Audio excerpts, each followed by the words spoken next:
life story to my children and grandchildren with love. I was born in Hanover on January 8, 1923. I was the second child. Fritz wasn't born in 1920. Well, I remember that we had a large apartment and long corridor and lots of rooms up there. We also ran along the corridor and tried who could beat who.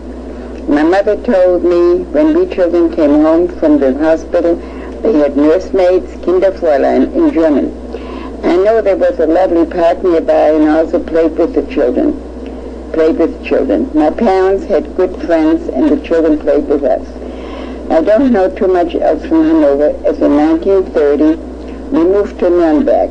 That's where Papi's father and mother lived. This was his second mother. His first mother died when he was 9 years old. We moved to a lovely apartment, had my own room, and Fritz had his. I went to a nice school and nice friends. In 1931 and 32, one could feel somewhat of an undercurrent of anti-Semitism. We went to gymnastic and dancing lessons, and I was very good at it. Fritz and I played together. I was his goalie for when he played football, soccer. We also fought sometimes like sister and brother do. In 1933, started very strong anti-Semitism. In Nuremberg, laws came out, and that was the beginning of the end. I remember so well. It was Sunday afternoon in 1933. We were at the grandparents' house. Other family and friends were there. The radio was on. Hitler started talking. I couldn't understand everything. I was only 10 years old. But when he said that was no maid can be under 45 years of age, everybody laughed, and all the ladies said, our maid is much older. That's nothing. Well, it went on from there. The other laws, I don't remember, but when I wanted to go to swimming, ice skating, play in the park, go to the movie, one saw big signs, no Jews allowed. It was awful. To go to the school. I always went to school with a girl named Ilse. One day her mother called my mother and said, Mrs. Steinhardt, my daughter cannot walk with your Ilse to school, as my husband has a custom tailor store where he makes SR and SS uniforms, and if someone sees my Ilse walking with your Ilse, it would hurt his business. I dropped out of that school, and a Jewish school was started nearby.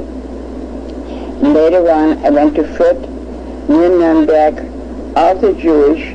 Of one of my classmates was Henry Kissinger. His father was one of my teachers.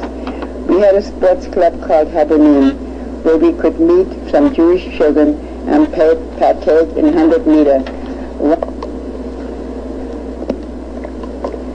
broad jumping, running, high jumping, and I was good in all of it. From then I always wanted to be a gym teacher, but that turned into a dream. In the meantime, Papi's business went down the drain, and we started to have tough times. The law came out that all men must have in front of his first name Israel, Justin Steinhardt, and women would be Sarah Tessie, and so on and so forth. That is how they killed all the Jews from doing business.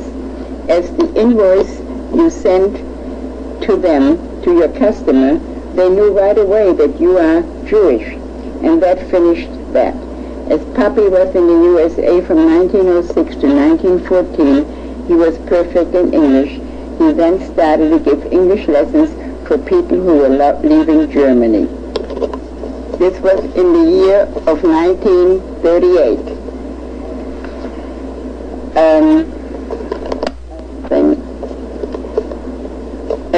Around that time came Kristallnacht, November 1938. They burned synagogues, business, arrested Jewish men. That night we drove around all night with our car windows were soaked up. We came home, they were not there. Thank God, as Papi was in the USA from 1906, 1914, he had to taken out first papers, but he was negligent and didn't take out second papers. That made him a man without a country. He went home to Germany in 1914 to visit his father and stepmother, Julius Steinhardt and Pauline Steinhardt. World War I broke out while he was visiting. He never went back to the USA. He met Woody and they were married December 17, 1919 in Marburg. That was Woody's hometown.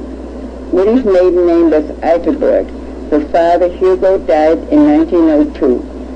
Woody was 9 years old. She had two brothers, Henry and Carl.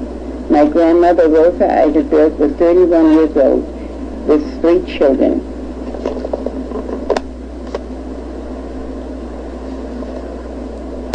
Jewish men, any male, had to use before his real name, Israel, so it was Israel Justin Steinhardt and Company. That was the name of the business. And for women it was Sarah. I think it would be very nice if I would go and tell my story to my children and grandchildren, so after I'm gone, you know what a life I led. It started when I was born in 1923 in Hanover, Germany. I lived there for 7 years. Lived there for 7 years in 1930. We moved to Nuremberg. And before that, I just had a very nice, you know, what children can remember. We had a maid and a nursemaid, and everything was fine. Then we moved to Nuremberg in 1930 with my grandparents. Papi's father and mother lived there, and they wanted to have Dad take over the business. Things went along fine. We moved into a beautiful apartment, and I went to school, and the trouble started in Germany. You could feel it in 1932 when anti-Semitism started. In 1933, I remembered so well that I was sitting in my grandmother's house. There was a cafe clutch. There were a few people, friends and family there, and they all listened to the radio when Hitler makes his speech for making it very hard for Jewish people to keep existing. First of all, it wasn't taken that seriously when they said your maid has to be over 45 years of age. And so I remember Woody and my grandmother say, well, thank God our maid is older than 45. And anyways, then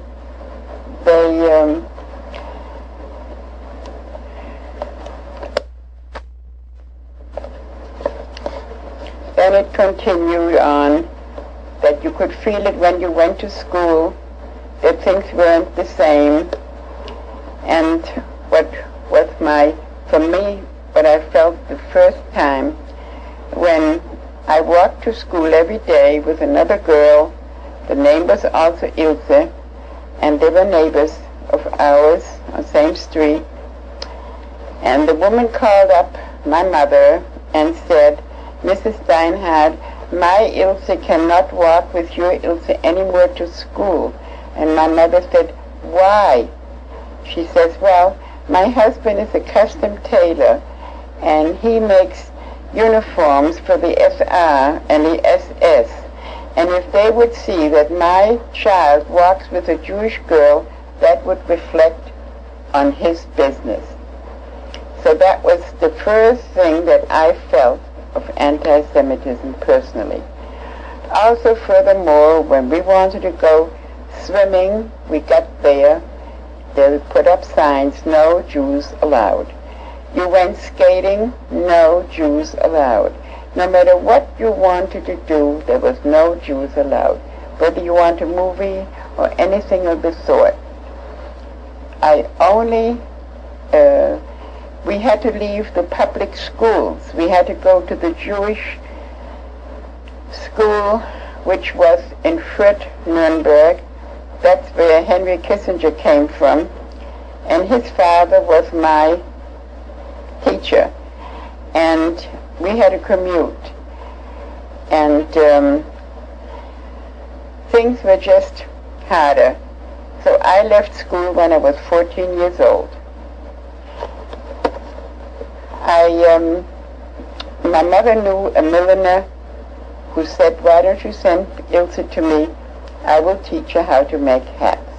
Well, I was an apprentice, and I had to do all kinds of things which I didn't mind. Then I changed my job because people were leaving Germany. They were going to America or South America or wherever you want to, and Israel. And we in the meantime had sent for papers for family of Moody's mother, my grandmother.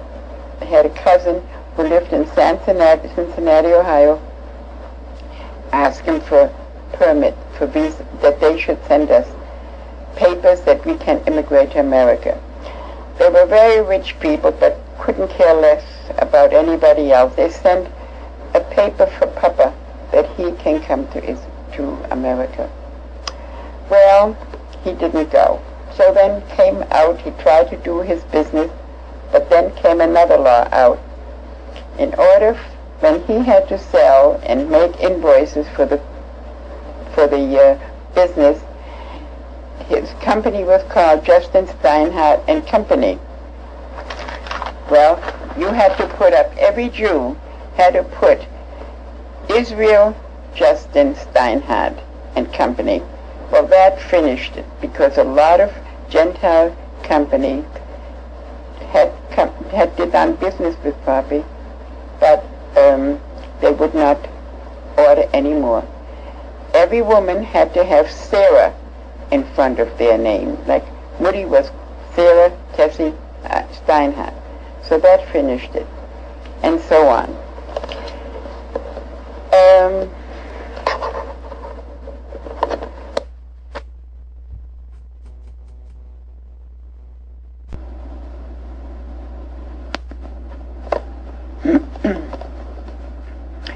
Papi lived in Boston, Massachusetts, and like everybody else, every nation finds their own people. And my father and Papi found the store where he found food to eat was Ty's Delicatessen on Commonwealth Avenue in Alston. And that's where he went, and the young fellows went, and people, the German Jews who lived here already, they shopped there because they got all the delicious food and wurst and whatever we had there. So amongst other young fellows who was there, but a fellow by the name of Herbert Rose, and after a while you get acquainted, and one day Papi said in the store when he ate there, they ate at dinner, he said, tomorrow I've got to go to New York, to Hoboken, New Jersey, and pick up my daughter. She's coming from Belgium.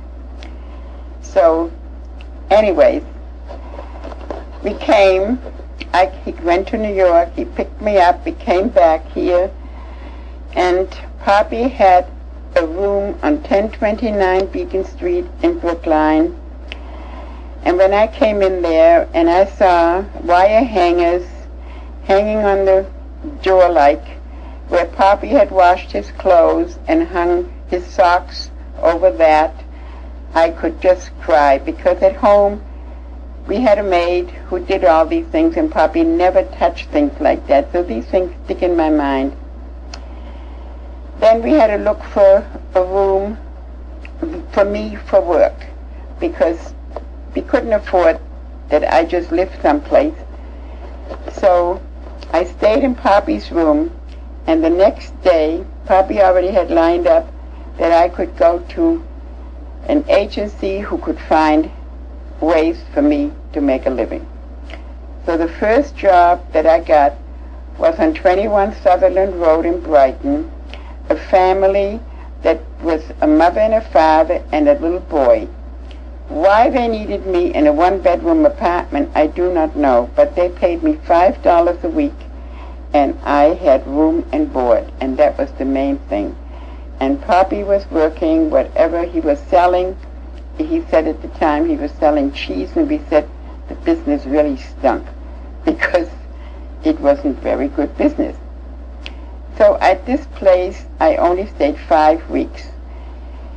It was very strange and very hard for me, and Poppy's heart broke, really. So then they called the agency, and they said he has a better situation. A Jewish family living on Robin Hill Road in Brighton, and they would probably take good care of me. And it's a beautiful home, and I would have good food and everything. So I went to these people, and they had a beautiful home, all right.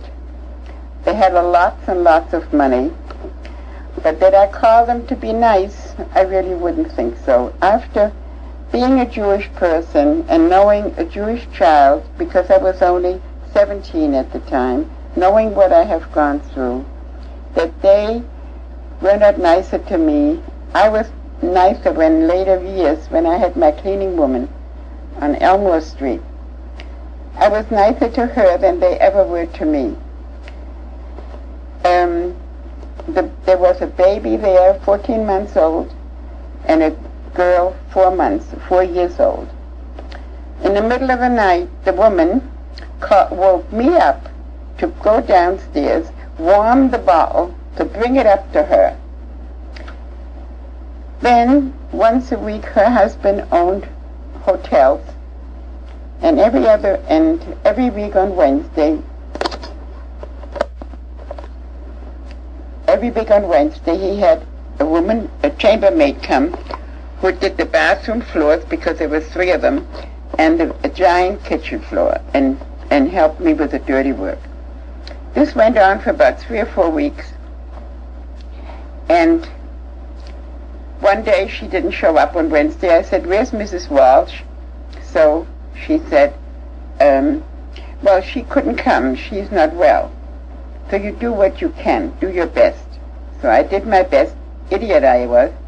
I did the whole thing. From then on, no more Mrs. Walsh. No. So after that, things were not very pleasant, and it became summertime, and the woman wanted to move to the beach, which is very common in those days. So she went, and the family, who was a very wealthy family, they had a home in Hull, which is near Nantasket. And so she decided that that was not good enough for her to go to Nantasket, and she went to Scituate to find herself a place. Well, the time came that we had to move. We packed the car, we parked 2 cars, and the family went out to Scituate. When we entered the house, the first thing the woman said to me, "Ilse, take all the pictures from the Jesuses and the Marys down." And I said, "Where should I put them?" "Under the bed." Well, by 6 o'clock, we were pretty well set. The doorbell rings. A woman comes in. She wants to greet us and wish us a good time. And when she looked at the bare walls, she says, "Where are the pictures?" I had to get them out from under the bed, and at the same time she told us, "You get out of here."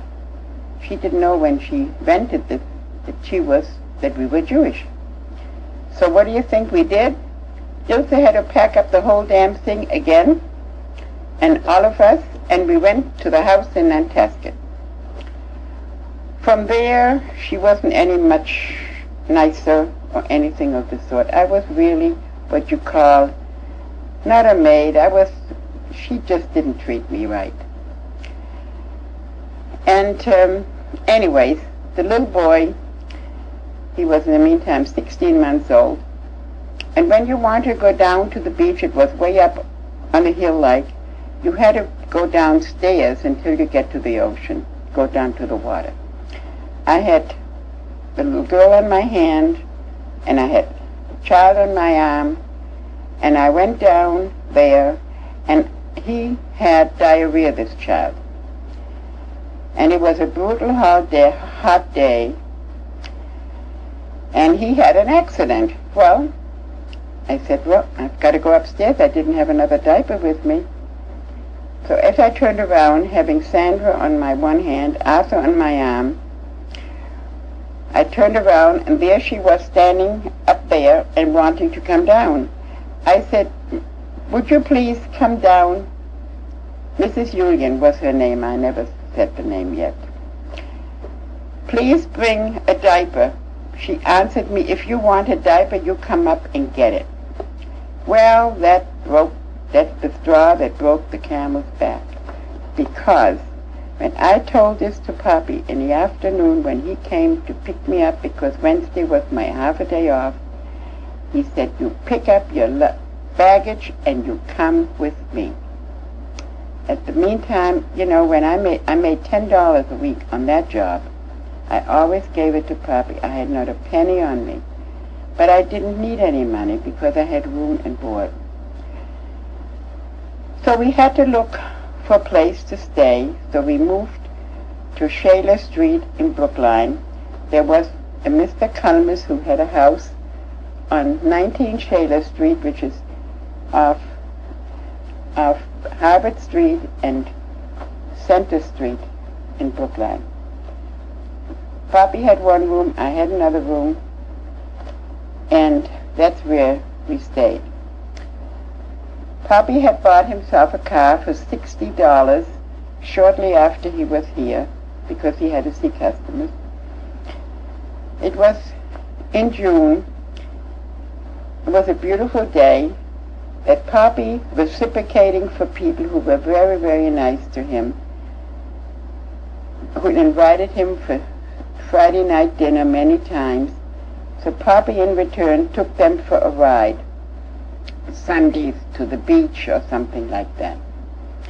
So it was June 19th, 1940, that Papi wanted to ask the Blumenau's to come with them to the Winthrop Beach. And they loved to go. And he said, and my Ilse will be with me. So she said, do you know that nice fellow, Herbert Rose? You met him in Theises. Why don't you ask him to join you? And that way Ilse would have somebody her age to talk to you.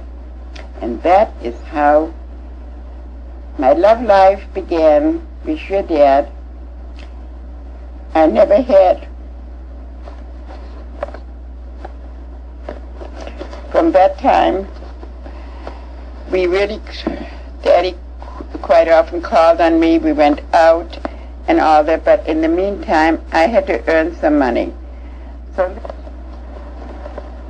I listened around, and people like Mrs. Lehrberger, who you know, Cal's mother, they were stitching, and that was good money. And there was an ad in the paper that somebody was looking for stitches on Essex Street, downtown Boston. And when I came there, the plain stitching was all taken. And he said, do you know how to do a buttonhole machine? So I said, what kind do you have? Because they told me, when they ask you, just always say, that's not the machine I'm used to. So anyways, they taught me how to make a buttonhole machine. I tell you, I got scared to death. You know, you put a button into a little, like a fork, then you press your button, your foot down on the pedal, and then it goes duck, duck, duck, duck, duck, duck, boom. And I want to tell you, I was scared to death, but I learned. And I saw people all the time cutting off something and putting it away, but I didn't know what they were doing. I wasn't perfect in English, and I had to listen. And when I asked this man, after a while, because I got 30 cents an hour, if he would give me a raise, he said to me, I have rahmanas of you, so don't ask me for a raise. You're lucky that I hired you. Well, I kept my mouth shut. I didn't know. And in all the garment industry, when it comes, we made winter things, ski jackets and so on. So that petered us out in the late fall. And he laid people off, but he didn't lay me off. So he said, because he had rahmanas. So I said, okay, fine. Well, he finally had to let me go. That was about middle of December. And, well, I had to find another job. So I went to another place, and they told me that I have to cut these things off because this is piecework. In his place, I made $12 a week. The first week, I made $35 because I worked very, very hard and very fast.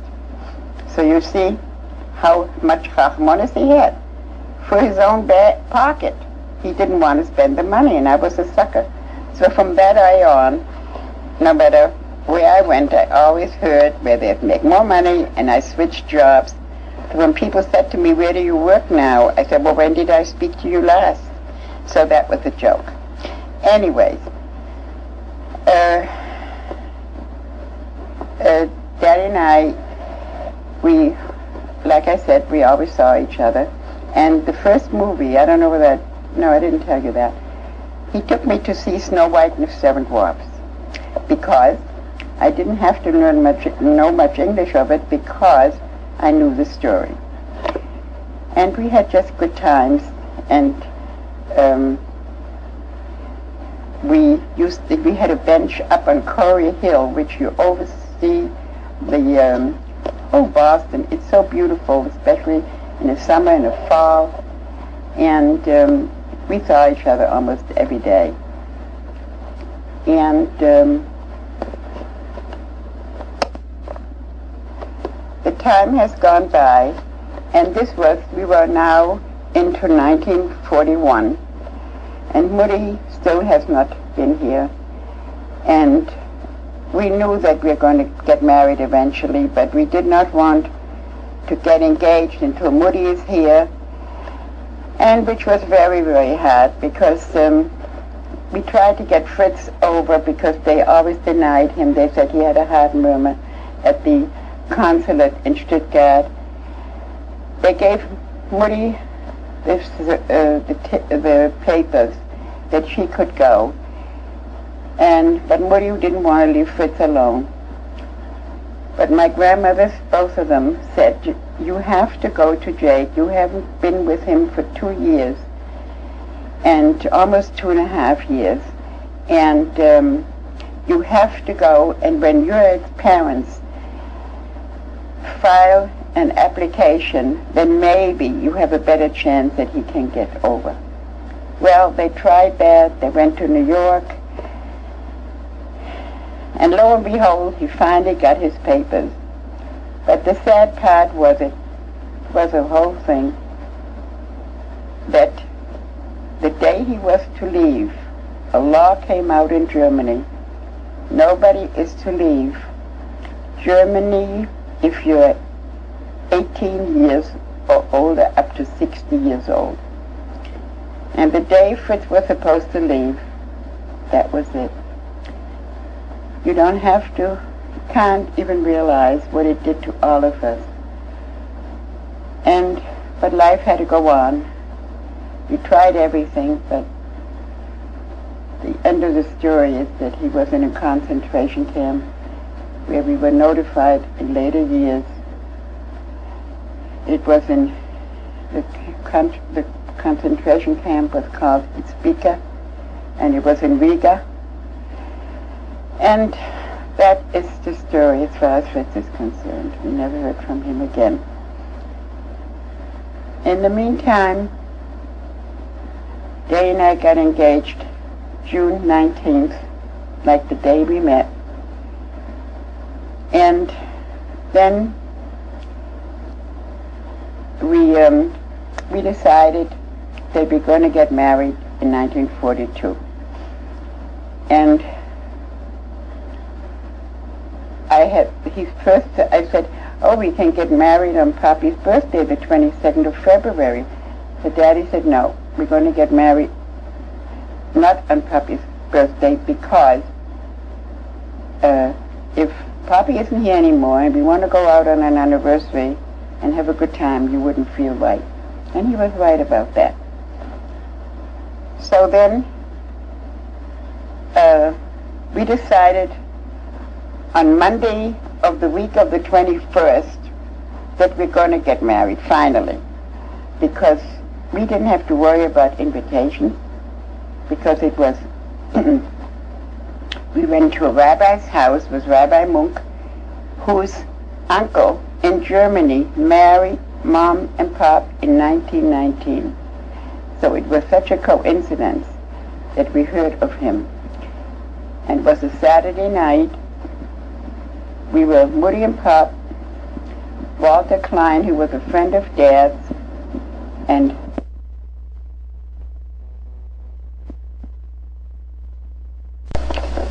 so Mother asked, how much is this?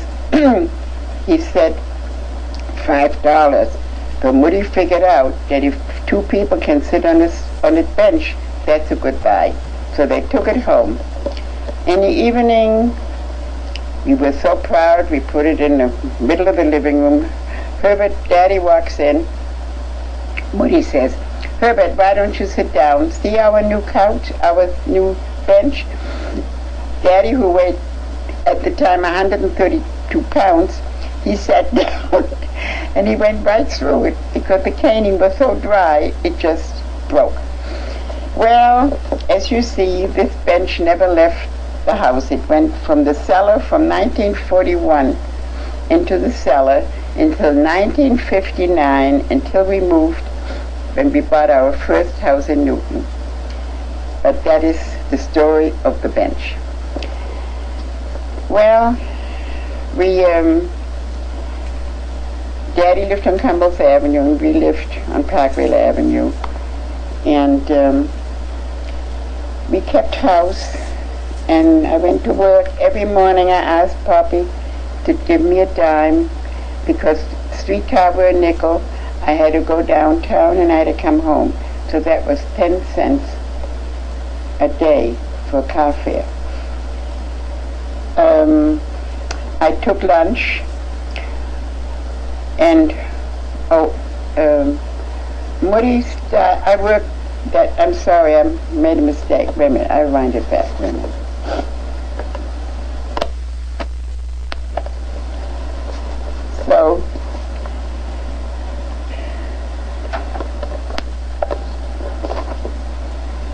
So we had, so we went shopping, and let me see, I gotta write it.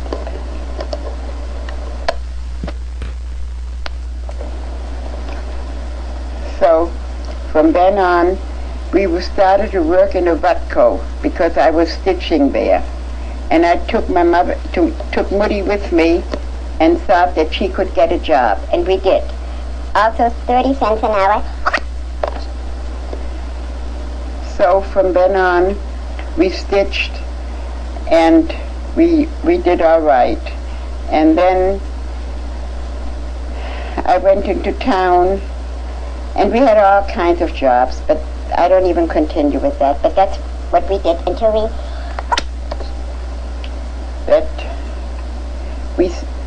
the first business Papi started. Then he went to Cambridge and he bought candies wholesale, and he started started a candy business and bagged the candies.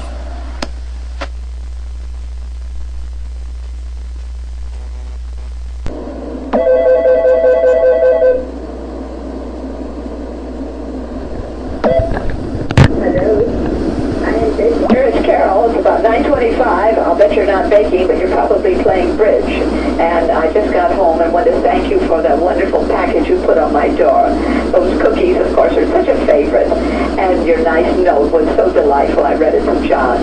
And so I put those cookies in the freezer so I can take them to him when I next go down to New York.